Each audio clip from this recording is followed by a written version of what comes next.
Dali na mamaw kita kapango, nagbakal kita sang ibos, tapos nagtimpla kita sang coffee, tapos may pa kita sang wet. Isa ka baso is 25 pesos. So, ibutang natin sa yahong kapango.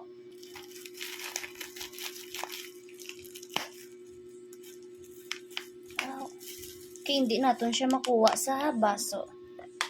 Tada! Diba? Nakita naman sa lagyan, syempre, kay naga-crave kami kay kisalang ni namon mapamahaw.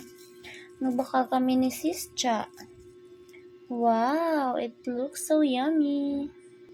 So, mabubusog na tayo nito kapango. Hindi na po tayo magdi-dinner because it's already 5:30 p.m. Diba, damo sa hog, baw ka na midturn, tapos may ibos pa kita ho. O siya, paila ko lang.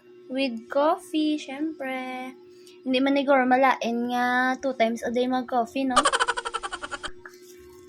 Okay, bye, mamaw kita. So, nalipat ko kapang usang pangalan niya, hindi ni siya gali isang ibos, ano ni siya ng bitso. So, muna lang, gusto ko lang clarify. Paki-like, follow, and share. Thank you, bye. Mwah.